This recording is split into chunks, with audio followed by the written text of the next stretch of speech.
Cette Canoise avait tout pour elle, le succès, la notoriété, le talent. Chroniqueuse, journaliste, directrice de rédaction de Froufrou à Marie-Claire, en passant par DS Magazine, sa carrière ne demandait qu'à se poursuivre. Et pourtant, un jour, elle a tout arrêté, tout quitté, tout plaqué, pour s'occuper de petites filles en mal de savoir. Aujourd'hui, nous recevons l'ancienne vedette du petit écran, Tina Kiefer. Tina Kiefer, bonjour. Bonjour. C'est votre rencontre avec le Cambodge qui a bouleversé votre vie? Oui, c'était il y a à peu près 12 ans, effectivement. Je suis partie en reportage là-bas. J'étais jamais allée au Cambodge et j'ai été vraiment frappée par ce pays où il y a à la fois une grande douceur et on sent que derrière une très grande souffrance parce que c'est le pays qui a subi les Khmers rouges et il ne s'est pas redressé même aujourd'hui, 40 ans plus tard. Et surtout, je me suis rendu compte que c'était un pays d'enfants.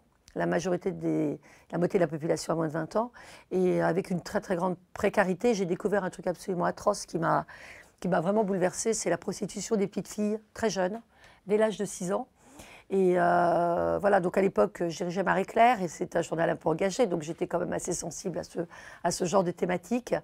Et il se trouve que tout en parallèle, tout en découvrant ce pays, j'ai été porter des vêtements dans un orphelinat où j'ai rencontré une petite fille qui allait mal. Je l'ai ramenée avec un visa médical et j'ai décidé de faire une école pour celles qui restaient sur le carreau. Voilà. Et c'est comme ça qu'est née l'association Toutes à l'école. Exactement, et que j'ai décidé donc de construire cette école au Cambodge. Alors, une école pour près de 1000 élèves aujourd'hui? Oui, aujourd'hui elles sont plus de 1200. Il y a donc un peu plus de 10 ans, on a ouvert le cours préparatoire avec 92 petites filles. Aujourd'hui, ces petites filles sont en classe de première.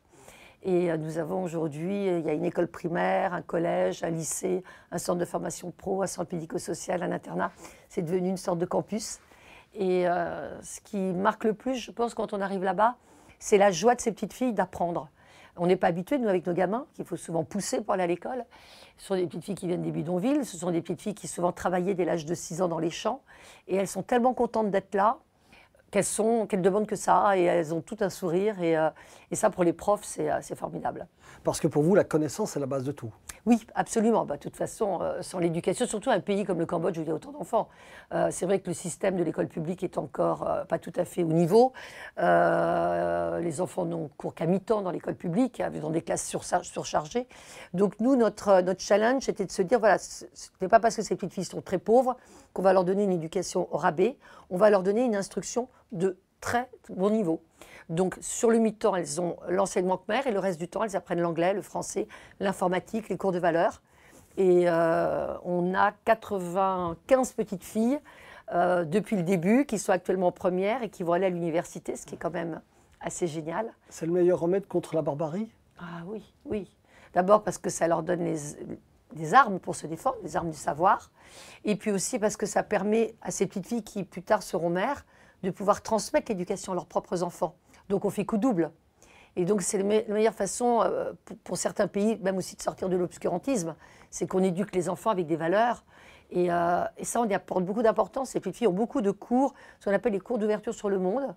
On leur apprend la tolérance, la générosité, parce que en fait, ce dont on a envie, c'est pas simplement que plus tard elles réussissent et gagner de l'argent, parce que ça, c'est pas une finalité, mais c'est qu'elles jouent un rôle dans leur pays et qu'elles transmettent des valeurs et qu'elles aident ce pays qui a beaucoup souffert et qui n'est pas encore tout à fait dans les clous. Voilà, qu'il y ait des promotions de femmes diplômées qui arrivent. C'est aux antipodes de ce que vous faisiez avant, les plateaux de télé, les projecteurs, les paillettes. Alors si on parle de la période télé, oui, effectivement, parce que la télé, on est dans la rapidité, on n'est pas dans le long terme. On est forcément, tout doit se faire très très vite, donc on peut moins aller en profondeur. Bon, après, moi, je suis revenue quand même à la presse écrite avec, vous parliez du magazine DS, qui veut dire Deux Sociétés, qui était quand même un magazine très engagé sur les femmes et pas seulement. Et puis Marie-Claire est quand même un journal qui s'intéresse à la condition des femmes et des enfants. Et puis vous vous servez aussi de votre ancienne notoriété, de vos anciens collègues. Claire Chazal est marraine de l'association. Tout à fait, Claire est marraine, Michel Drucker aussi. Non, j'ai de la chance d'avoir des bons potes. Et c'est vrai que si je n'avais pas été à l'époque à Marie-Claire, je n'aurais pas pu créer des produits partage, créer des événements pour lever les premiers fonds qui m'ont permis de construire le premier bâtiment. Et vous nous fixez un rendez-vous au mois de juin pour un concert à Cannes? Absolument, le vendredi 9 juin à Cannes, au Palais des Festivals, salle de Bussy. On fait un grand concert avec Camille et Julie Berthelet, qui sont des violonistes absolument extraordinaires, maintenant tout le monde les connaît, avec l'orchestre de Cannes sous la baguette de Benjamin Lévy. Et je suis super contente, ça va être une très très belle soirée. Tout est reversé à l'association. Vraiment, on se débrouille d'avoir aucun coût. Et donc, je donne rendez-vous à toutes les personnes de la région. Donc, ce vendredi 9 juin au Festival des Cannes, il faut prendre les billets. Voilà, pour venir écouter les sœurs Berthollet pour toutes à l'école. Tina Kiefer, mère de 5 enfants, Oui. mais qui a dans son cœur 1200 petites Cambodgiennes. Oui, on appelle ça avoir charge d'âme. C'est vrai. Mais bon, j'adore les enfants.